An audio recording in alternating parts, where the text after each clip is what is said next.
Hi everyone, this is a video response to SteveBenway's Why I Dislike the NES and Master System video. I know it's a bit late, but I'm a bit of a newcomer to his channel and this is a subject I feel strongly about.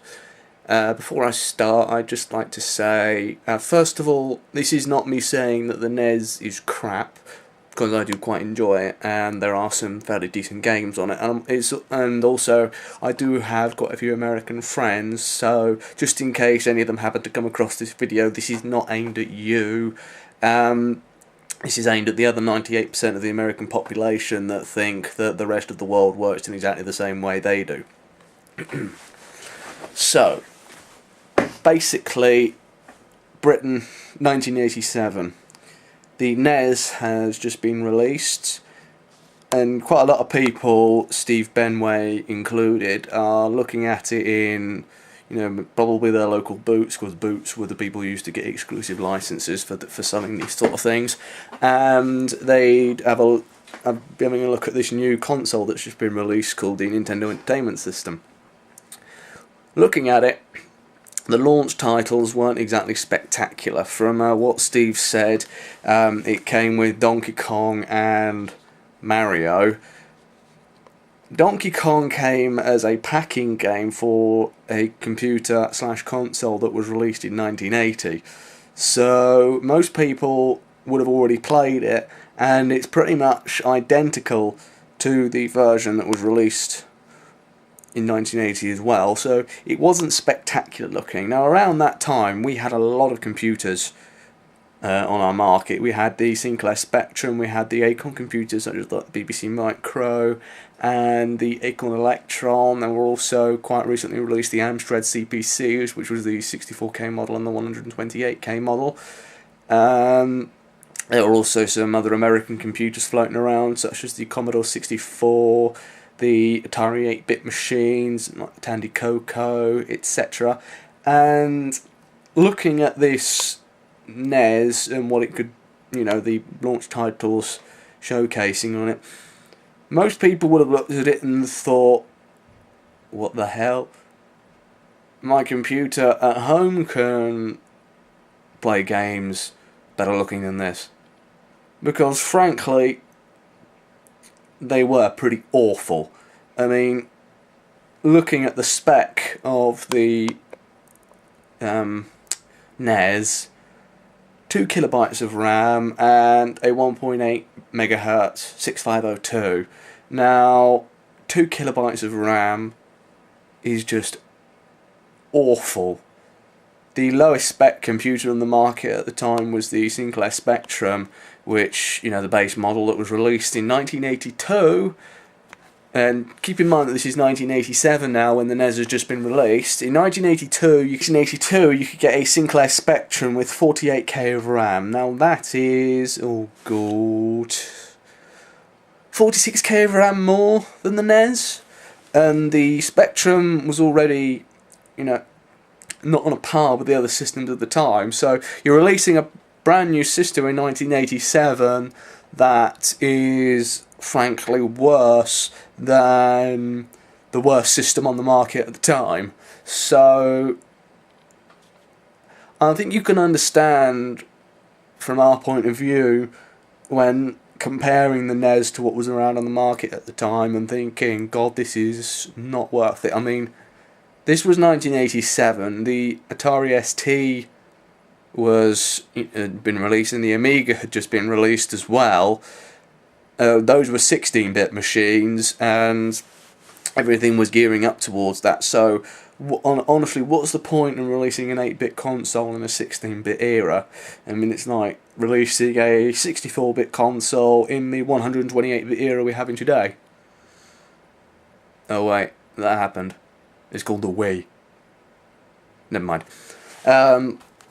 So I think you can understand, from our point of view, where we're coming from here. The standard American argument regarding the NES is it's brilliant because it saved our gaming market. Well, our gaming market didn't need saving. It was booming. I mean, like I said before, we had so many systems on the market. There were thousands of games available for them, and these games were cheap. I mean, like $5.99 for your standard game and $12.99 for, you know, your really good ones such as Elite and Exile, etc. And of course the Amiga and Atari ST had just been released, and you know, the prices of those games probably wouldn't have been that much more expensive, probably somewhere in the but these these cartridges for the NES, £30. Basically £30 to play a game that was obsolete in 1983. Why? I mean, that's somewhere around the equivalent of £60 or £70 today, and going by the current exchange rate, that's probably somewhere around $100. I mean, come on guys, seriously, would you pay $100 for a game when you could buy games for, you know, home computers that, you know, were the equivalent of $10, $20? I mean, seriously, would you? It's a no-brainer. I don't know what Nintendo were thinking when they did it, but for some strange reason it managed to, probably because they marketed toward children, and of course children aren't the ones going to be buying it. They're just going to say, "Mummy, Daddy, can you buy me this game for 30 quid?" and whatnot. So most of the people around, you know, who had computers at the time, they would have bought them when they were young, when the computers first came out. Now these people are starting, you know, getting towards adulthood, who now they're having to buy their own games, and when faced with the prospect of paying £30 for, you know, something that's frankly obsolete, and sticking with their current systems and buying games that are vastly, vastly cheaper, they were going to stick with the, you know, with what they already had. And the reason why Nintendo waited so long to release the NES in the West was because of the video game crash of 1983. I mean, if they tried to release it then, it would have just completely flopped. Nobody would have been interested in it because there was too many systems available on the market at the time, and, you know, it would have been a big flop and they would have lost a shitload of money from it. So they waited until the market was more stable and then they released it. But the video game crash of 1983 did not affect Britain, but Britain was pretty much a computer-oriented country, whereas America was more a console-oriented country at the time. So, you know, people weren't buying consoles in Britain; they were buying computers. So there was no, you know, the video game crash was frankly irrelevant to the British market. And, you know, this market was so good that even though these machines were pretty much obsolete a decade previously, they were still releasing games for the likes of the C64, the Spectrum, the Amstrads, the Acorns, up until, you know, well into the mid-90s, you know, 1994. You know, I think the last game was released for, I think it was the Acorn Electron, and when Commodore International filed for bankruptcy in 1994, Commodore UK Limited was still raking in the profits. That was how stable our market was.